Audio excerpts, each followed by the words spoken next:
Je vous avais dit qu'on allait parler avec Stéphane Patry, qu'il allait répondre à nos questions avant la fin de l'année 2019, ici même à La Voix des Guerriers. Malheureusement, ce sera pas sur les ondes de CJMD, ce sera pas donc en 2019.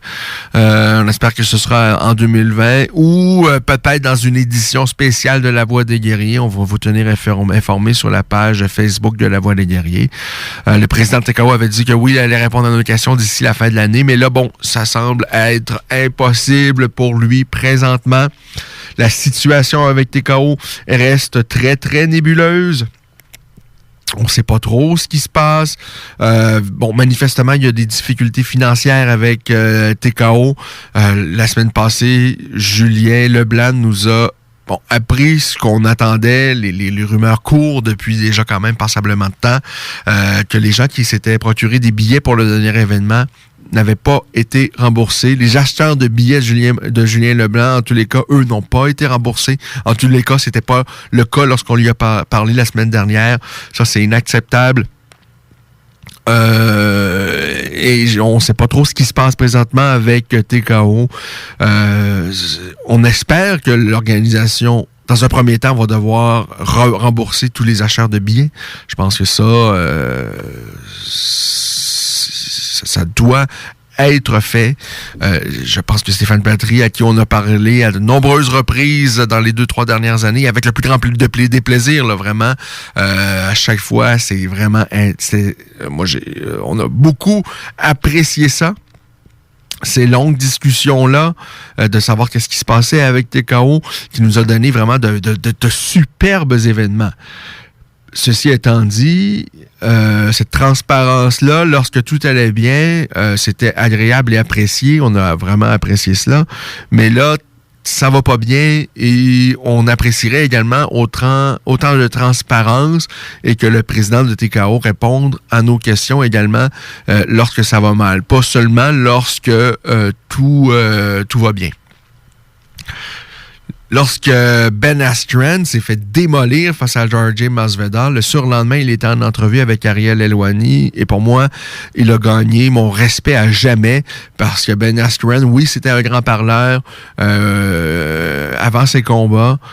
Il a tout gagné et lorsqu'il est devenu la risée sur les médias sociaux après avoir été mis KO en quelques secondes face à Jorge Masvidal, le gars a assumé. Il a répondu aux questions immédiatement. Alors, j'espère que Stéphane Patry va le faire, qu'on va avoir des nouvelles de TKO qui vont nous dire qu'est-ce qui se passe vraiment. Est-ce que c'est terminé TKO? Est-ce qu'il a vraiment l'espoir que ça puisse donc être relancé en 2020? Pour les amateurs, pour le sport, je pense que la marque TKO, on espère tous qu'elle va perdurer dans le temps, mais en même temps, je pense qu'on s'entend tous pour dire que si TKO revient, ça va prendre une structure différente. Stéphane Patry a fait de très très belles choses avec TKO. La preuve, la fin de l'année 2016 et l'année 2017 et 2018 nous a donné vraiment de superbes événements. Oui, 2019, ça a été très très compliqué, mais je pense que s'il revient, ça doit être dans une structure fort différente.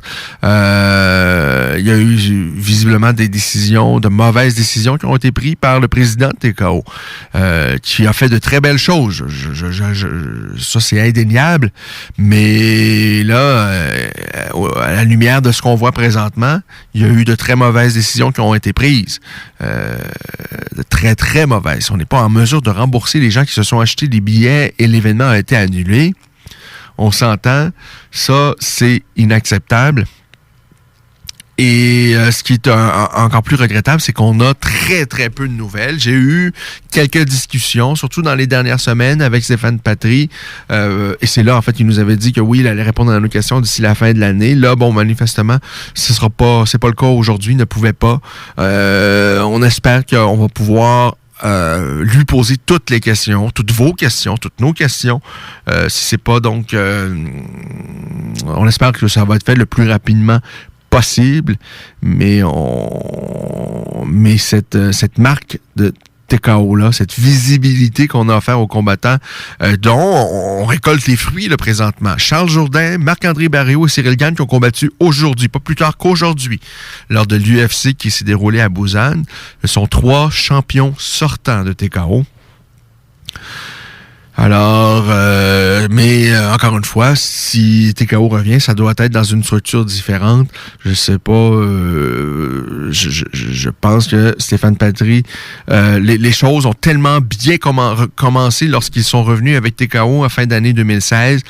Mais par la suite, peut-être que avec la vente de billets et tout ça, on s'est un peu emballé. On a pensé que ça allait aller qu'en progressant.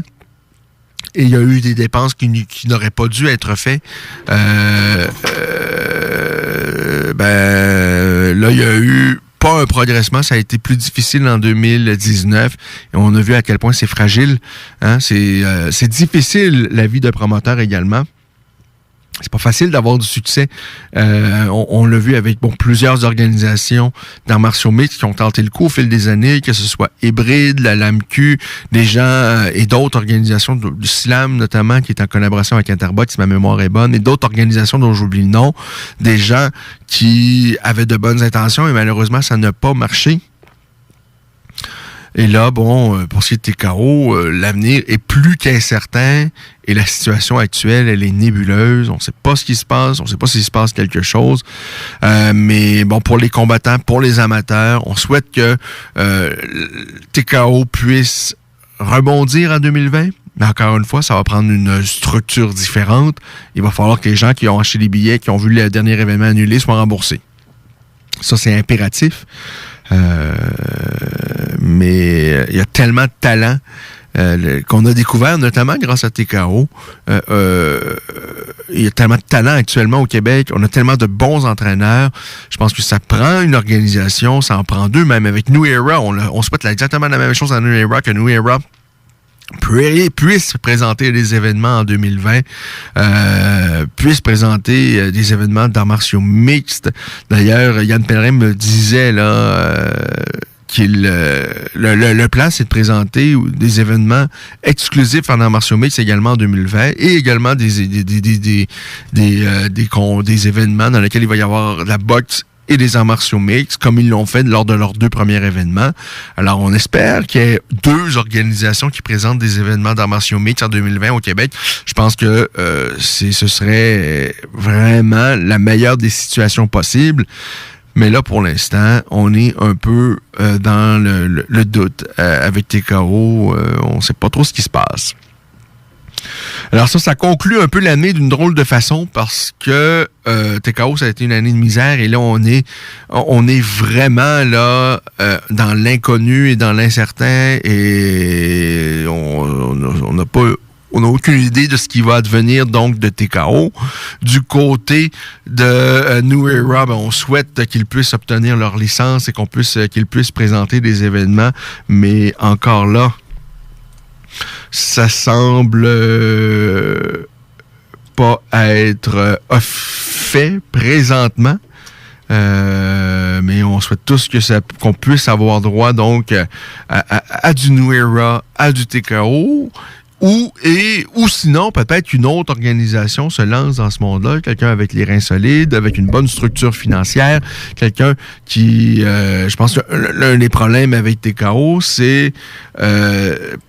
Stéphane Patry, je pense, a de très bonne qualité, amène des choses très intéressantes, il connaît la game, présente des cartes incroyables. Par contre, je pense l'un des problèmes, c'est que c'était peut-être un one-man show. Là. Il dirigeait tout, c'était trop de surcharge de travail. On l'a vu.